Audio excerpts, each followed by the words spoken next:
خلاص الولاد ناموا وكله تمام. ايه ده بجد؟ ميرسي، ربنا يخليك ليا يا حبيبي. انت مش متخيل النهارده انا هلكت قد ايه. على ايه يا حبيبتي؟ انا اول ما حكيت لهم حدوته الاميره ام تفيره ناموا على طول. ايه ام تفيره دي؟ تأليف مامتك برضو؟ لا الاميره ام تفيره اللي لما بيخطفوها بيحبسوها فوق في القلعه، وعشان الامير يطلع ينقذها بتنزل ضفيرتها تحت جامد كده عشان يتسلق عليها ويطلع بقى ينقذها وكده. بس نادين اتبسطت قوي وعايزاكي تعملي لها ضفيره ان شاء الله. ان شاء الله بعملها دلوقتي. يعني انت عاوزني دلوقتي حلقه؟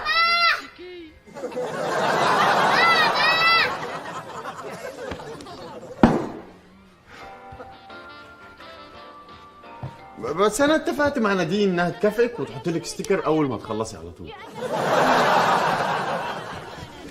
بس اعملي نفسك متفاجئه ها؟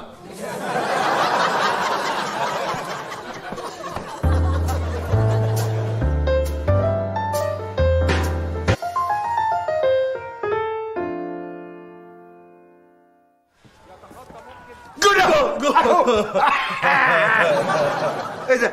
لا مش اوفسايد. لا ندو يلا لمي لعبك يا حبيبتي عشان بابا زمانه جاي وهجيب العشاء.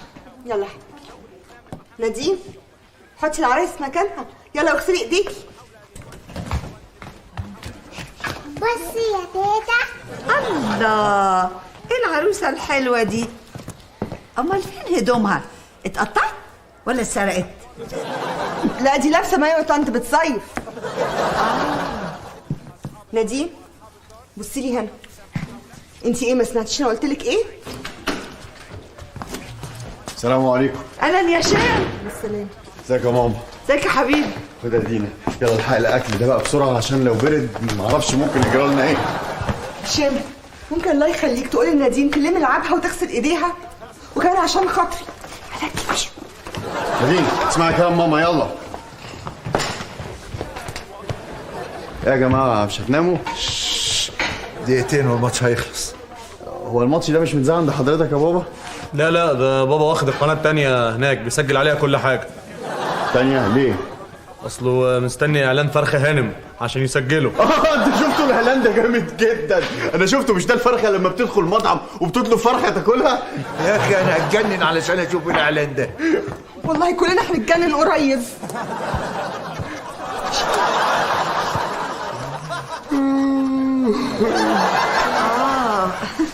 انا كمان عايزه انام. يلا يا جماعه يلا يلا يلا يلا. نادين ما تكونيش اكرر كلامي تاني. يلا يا حبيبتي لمي اللعب واغسلي ايديكي. بابا الاعلان.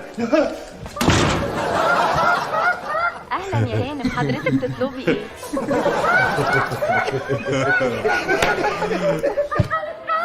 فراخ فرخه هانم، لو ما كلتيش هتاكل بعضها.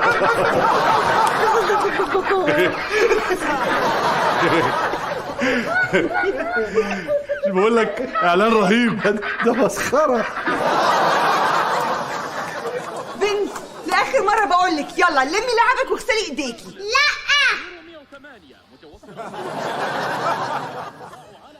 نادين انت لما سمعتيش الكلام دلوقتي حالا مفيش حاجه حلوه النهارده. مفيش حاجة حلوة. مش عايزة حاجة حلوة. يا خبر يا خبر. بس الحاجة الحلوة حلوة. هشام انا خلاص مش قادره اتصرف معاها. اتصرف انت بقى. انا هتصرف معاها. نادين اسمعي الكلام ولمي لعبك واغسلي ايدك حالا. لا نادين عيب اسمع كلام ماما. ليه؟ عشان انا بسمع كلامها. مين البنوته الحلوه الاموره؟ لا. اللي هتاخد من كده شوكولاتايه لا يا ماما من فضلك. وتسمع الكلام. يا ماما لو سمحتي بلاش. يا ماما بقى بلاش نظام ابجني تجدني ده. انت ايش فهمك؟ اسكت. الطعمه الاموره الصغنونه اللي خدت الشوكولاته هتغسل ايديها بقى وتسمع الكلام؟ لا اول مره الشوكولاته ما تجيبش نتيجه. هي دينا عملت ايه في البنت؟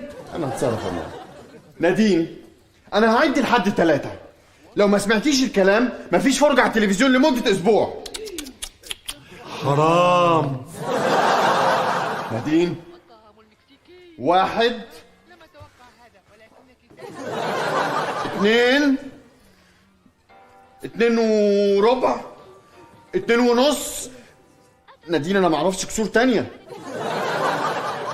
3. مفيش فرجة على التلفزيون لمدة الاسبوع بقى. ها ايه حصل ايه؟ لا تمام انا اتصرفت معاه.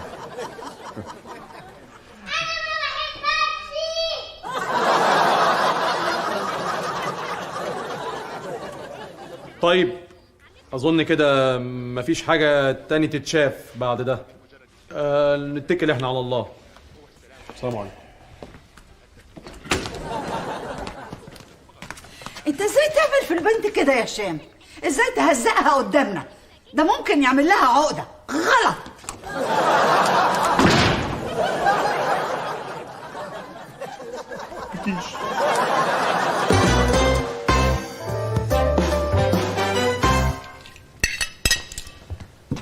ازيك يا مزة؟ شكرا. العفو، اي خدمة، بس على ايه؟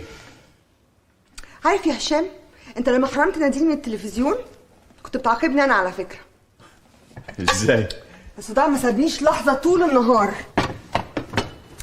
تحب احكي لك عن يوم النهارده؟ عايز اتفرج على التلفزيون، لا. عايز اتفرج على التلفزيون، لا. عايز اتفرج على التلفزيون، لا. الغدا. عايز اتفرج على التلفزيون، لا. عايز اتفرج على التلفزيون، لا. ازيك يا مزة؟ انا دخلت في الحتة دي. ايوه. مش عارفه انت عاوز تعمل فيها ايه تاني؟ يعني تحب تعاقبني ازاي؟ اقول لك احرمها من الغدا. لا ما هو بصي، لما طفل يغلط لازم تحرميه من الحاجة الحلوة اللي هو بيحبها عشان يعرف غلطه، ولا عندك حل تاني؟ بصراحه لا. شفتي؟ يبقى ما تلوميش بقى الناس اللي عندها حلول. اوكي، عاوز حل؟ بص، حل اهو. أطفالنا مستقبلنا، دروس لتربية الأطفال، تربية نفسية سليمة، الحجز والاستعلام. شفت إعلان الشقة ده؟ هايل، وريه لأهلك. هنا ركز في موضوعنا. إيه بقى؟ أركز في إيه؟ ده كلام فاضي، إحنا مش محتاجين دروس عشان نعرف نربي عيالنا، إحنا أب وأم زي الفل. أنت أم ممتازة جدا جدا. أنا يعني أب مش بطال معدي. أنا أم ممتازة. لا على فكرة، أنا مش أم ممتازة. عارف ليه؟ عشان الأم الممتازة مش بتحتاج كل مرة تروح السوبر ماركت إنها تحلف إن ما شافتش العيال وهم بيحطوا المصاصات والحاجات في جيوبهم. لا يا هشام، أنا محتاجة دروس. إحنا الاتنين محتاجين دروس. لا يا دينا، لا طبعا احنا محتاجين دروس عشان نعرف نربي عيالنا. ده حاجة بالفطرة كده، يعني كأنك بتقولي لي خد دروس عشان نعرف ازاي نتنفس. ده اسمه كلام؟ يعني أنت شايف نفسك فلة؟ أبويا وأمي ما خدوش دروس عشان يعرفوا يربونا. كان لازم ياخدوا دروس؟ الشكل ده كانوا محتاجين كورس مكثف.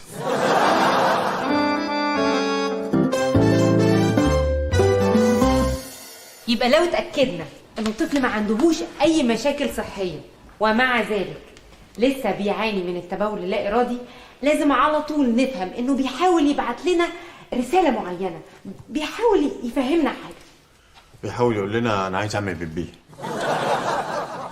انا كده خلاص خلصت. الحمد لله تمام قوي كده. الا اذا في حد عايز يسأل اي سؤال. دينا؟ ايوه. بصي حضرتك، احنا عندنا بنت صغيره عندها 6 سنين. هي عسوله جدا، بس في الفتره الاخيره بطلت تسمع كلامنا خالص. كل الاطفال كده، كلهم كده، مرحله وبتعدي. صح، ده نموذج مثالي لتطبيق فكره الانصات التفاعلي. تمام، احنا كده استوعبنا الدرس قوي. يلا بينا بقى. يلا استنى.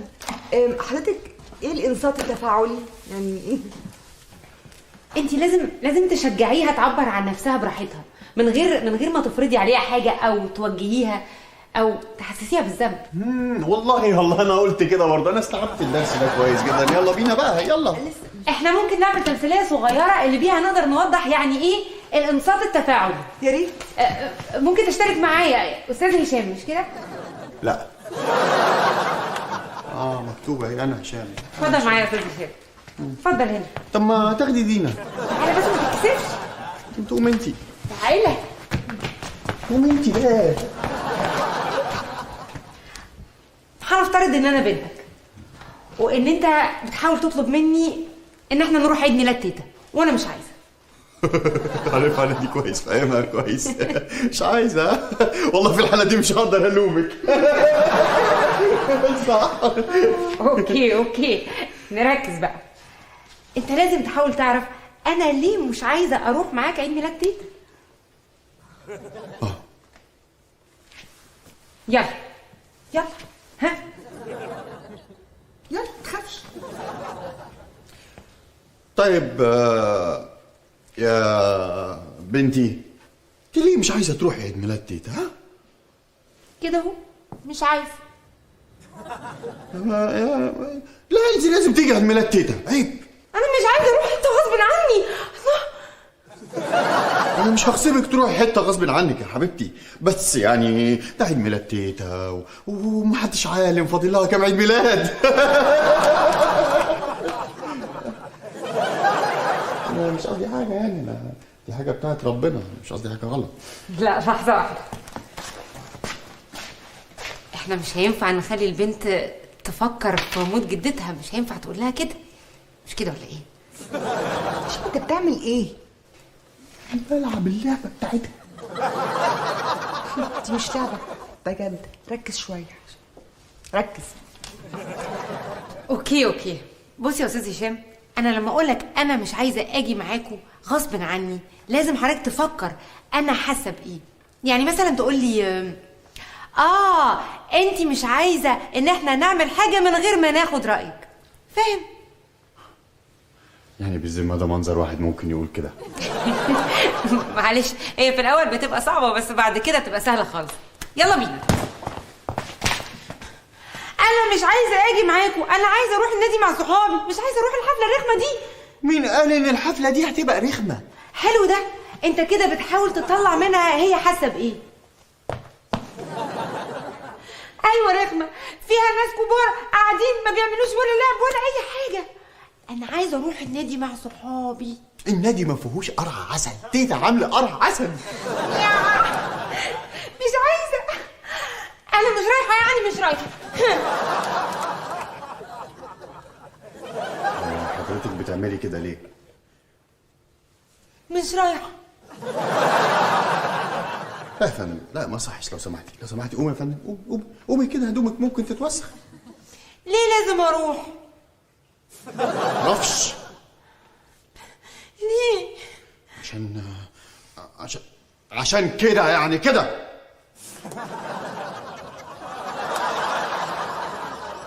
كانت بتاكل دي زمان، كنت اسمعها نفس على طول، هي اللي ما بتسمعش كلام. طيب بصي، احنا هنروح عشان ماما قالت كده. ما تدخلش ماما في الموضوع. ميرسي. دوريا، طب قومي والا ايه؟ هحرمك من التلفزيون لمدة اسبوع تاني؟ طب هحبسك في اوضة الفيران. هو حضرتك ما عندكش غير تهديد على طول؟ لا طبعا لا، بس هي بتزعلها. مش فاهم الله. طيب انا اسفه يا جماعه، احنا وقتنا خلص. تقدروا تروحوا ونشوف بعض الاسبوع الجاي زي النهارده ان شاء الله. دينا وهشام، ارجوكم تستنوا، متهيألي احنا محتاجين نتكلم لسه شويه مع بعض.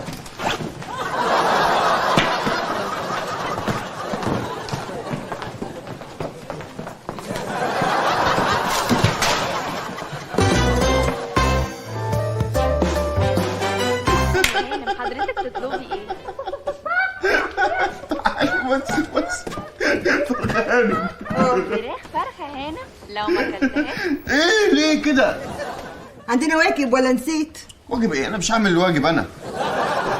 مش انت سبب ان احنا بنعمل الواجب ده اصلا؟ يا سلام، انا اللي عشت في دور الدحيحة ورفعت ايدي قلت لو سمحتي انا عندي سؤال. ايه؟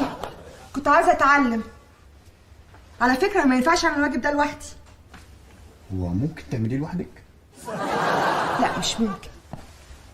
بص، انت المره دي بقى الطفل الصغير، هيبقى اسهل عليك. ماشي، انت فاكره يعني ان انا لما ابقى عيل صغير هتعرفي تكسبيني؟ كويس النموذج ده. بص بقى، انت طفل عندك 12 سنه وانا عاوزاك تروح السوبر ماركت عشان تجيب ازازه زيت وانت مش راضي. يلا. عارفها دي كويس قوي. ماشي. هشام يا حبيبي، ممكن تروح للسوبر ماركت وتجيب لي ازازه؟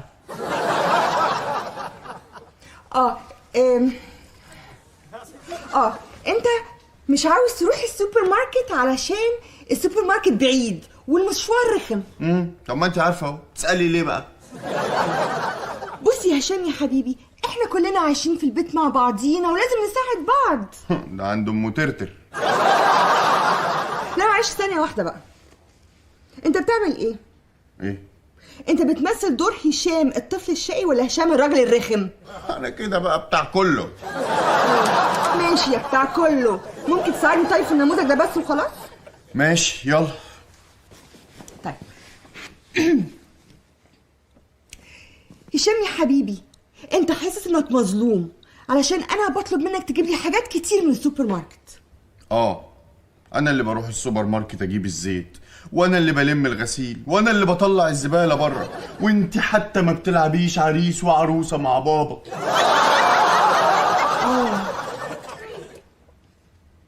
اصل احنا كلنا يا حبيبي عندنا واجبات ما بنحبش نعملها بس بنعملها.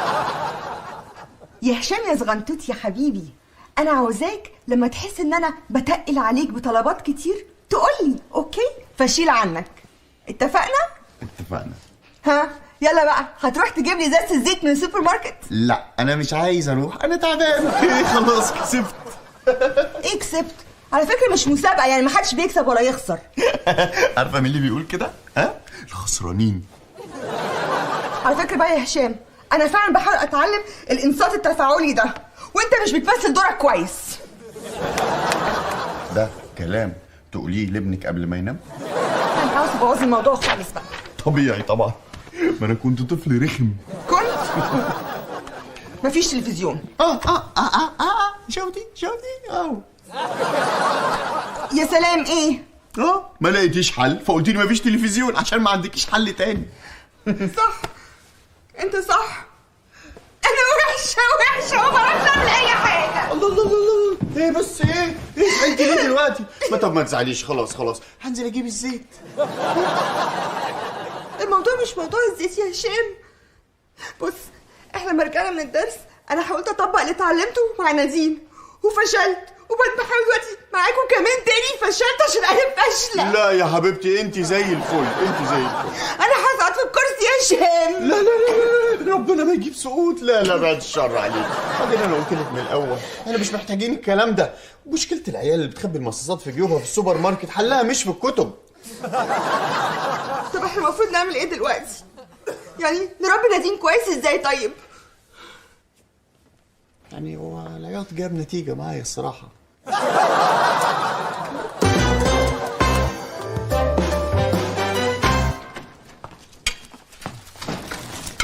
السلام عليكم. عليكم السلام. ما تيجي تتغدى معانا. ايه ده كله يا ماما؟ انت عازمه الشارع ولا ايه؟ المفروض الاكل ده علشان الاسبوع كله، لكن اعمل ايه في اخوك وابوك؟ هو انت بتبطلي طبيعي. اقعد يا حبيبي، كل شكلك كده باين عليه جعان، وهسخن لك بقى الفطيره بالجبنه. ماما بيجامات كريم وعمر الزرقاء دي عندك؟ يا حبيبي عندي، ما انا لقيتهم مبقعين خدتهم عشان اغسلهم. ايوه بس احنا عندنا غساله. بقول لك مبقعين، يعني عايزين حد بيفهم في الغسيل. ما تاخدوا درس كمان في الموضوع ده.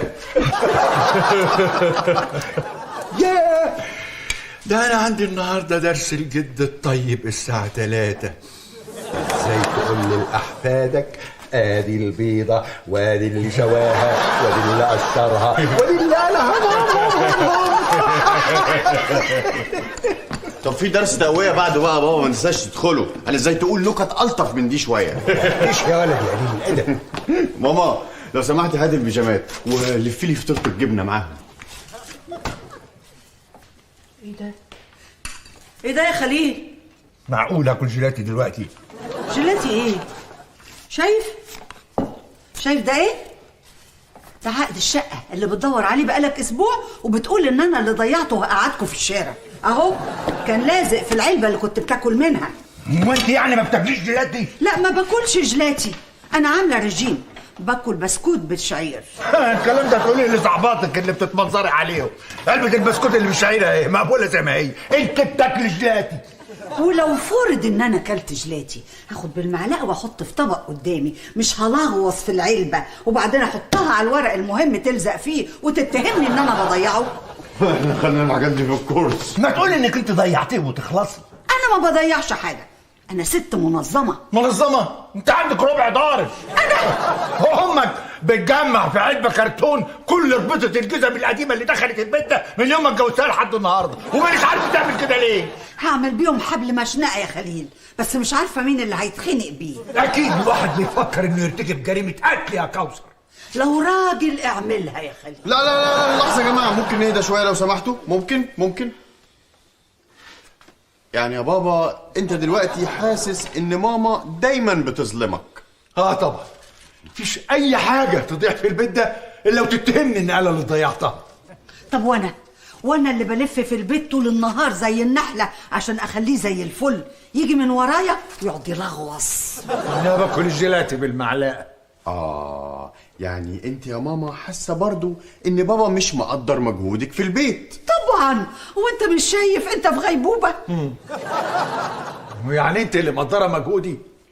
عمرك قلت لي شكرا على اي حاجه عملتها؟ وانت عملت ايه بقى ان شاء الله؟ ما انا لسه انا مش مصلح البتاع ده اول امبارح. فعلا يا ماما، بابا لسه مصلح البتاع ده اول امبارح. شفتي يا ماما، برضو بابا حاسس ان انت مش مقدراه. لا طبعا مش مقدراني. انا مش مقدراك. واضح بقى ان بابا محتاج كلمة شكر؟ وكتاب الشكر اللي انا عاملاه ده مش كفايه؟ شفت يا بابا، ماما كده بتحاول توصل لحضرتك ان الافعال اهم وافيد بكتير من الكلام. الله، حلوه دي. بس خلي بالك الكلام مهم برضه. طبعا، وانا محتاج كلام. مين قالك ان انا كمان مش محتاجه كلام؟ اسف ان العقد لزق في علبة الجيلاتي. اسف؟ انت يا خليل بتقول اسف؟ اول مرة تقولها. اسف دي عمرها ما اتنطقت في بيتنا اصلا. على العموم انا مقدرة مجهودك علشان طول السنين اللي فاتت. شكرا. اشتغل انسى التفاعل، اشتغل. الفطيرة على فكرة فطيرة الجبنة اللي امك بتعملها دي اكسير الحياة. الله اكبر علينا، ده انا جامد قوي. خد يا حبيبي، بس خد بالك احسن دي سخنة، ولو اني عارفة يعني ان انت بتحب تاكل الحاجة مولعة، مش كده يا خليو؟ بحب اكل الحاجة مولعة يا كوكي.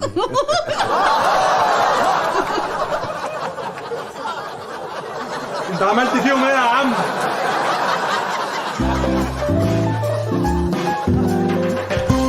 دينا مش هتصدقي اللي حصل دلوقتي. ليه كده يا نادين؟ دي عامله تعمليها برضو؟ قشطة. انت عارفه الحصان ده بتاع كريم وانت كسرتيه وهو بيعيط جوه دلوقتي، عملتي كده ليه؟ كده ده مش راضي يا نادين. الانصات التفاعلي. هو انا خلاص مش شغال يا هشام؟ مش شغال ايه؟ انا لسه مجربه مع ارخم عيلين شفتهم في حياتي. بص عملت ايه؟ معلش حاولي تاني. لا مش هحاول، مش شغال. خلاص دخلت انا بقى، خش انا ماشي؟ لا انا خلاص انا هحاول. نادين يا حبيبتي ممكن نتكلم شويه مع بعض؟ لا مش عايزة اتكلم. انت زعلانه؟ ما تسأليش. انت زعلانه؟ ايوه. طب زعلانه ليه؟ وبعدين يا نادين يعني لما بنزعل احنا ما بنكسرش اللعبه بتاعتنا، مش كده؟ ما تتهمهاش بحاجه، خش على طول، مش عاوز اتهامات، يلا. انت زعلانه عشان اللعبه دي بتاعتك؟ ايوه، انا مش بحب كريم وعمر. انت شايفه ان ماما وبابا بيحبوا كريم وعمر اكتر منك. على فكره انا اللي كنت بتكلم معاها. هو بياخدوا كل حاجه. حبيبه بابا، وانت زعلتي دلوقتي عشان احنا خدنا الحصان بتاعك واديناه لهم؟ ايوه. بس انت يا ندوه ما بقيتيش خلاص العبي بيه. مش هو ده الموضوع خالص. اسمعي بس وتعلمي. ندوه، احنا خدنا الحصان بتاعك وعشان كده انت زعلانه من بابا وماما، بس انا عاوز اقول لك حاجه، بابا وماما غلطوا ومش هيعملوا كده تاني خالص. كلنا بنغلط، صح؟ صح جدا جدا جدا. احنا مش هنعمل كده تاني يا ندوه. دلوقتي انت لسه زعلانه؟ لا، ممكن اخد الحصان؟ بس خلاص يا حبيبتي، ما هو اتكسر. انا هاخد اصلحه عشان كريم وعمر ما يعيطوا. برافو، شطوره. ايه رايك؟ شفتي ساحر؟ ايه رايك؟ شفت؟ هايل، فظيع، جامد جدا. ولا يهمك، ده اقل حاجه عندي على فكره. في عندك اي مشكله في البيت دلوقتي تحب اصلحها لك بالانصات التفاعلي؟ لا ما عنديش.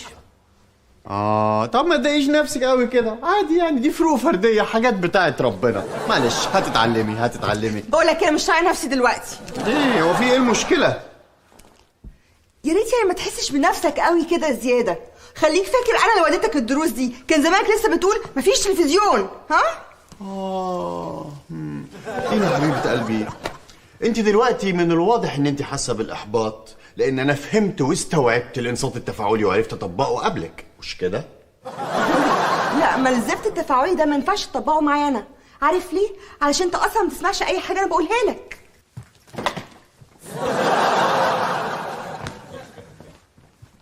احسن، انا عمري اسمعك تاني اصلا. اسمعك ليه؟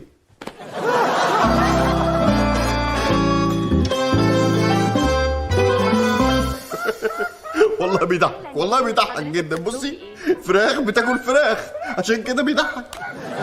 على فكره الاعلان ده بيخوف. خوف ايه؟ انت بتخاف من الفراخ؟ خش هنا علبة مناديل. محدش يديله حاجه.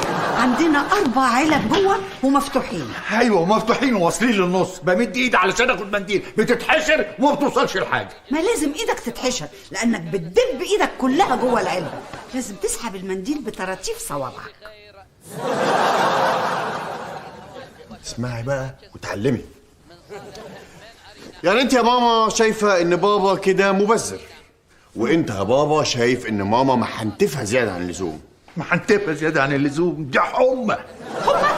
ده انت اللي كئيب ونكدي. مين اللي وصلني لكده يا كوثر؟ ما تتكلموا وتقولي مين اللي وصلني لكده؟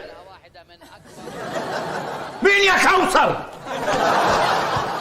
انا هبات عندكم هنا في 60 داهيه. شوفوا لكم اوضه ناموا فيها. لا، برافو يا دكتور، شاطر.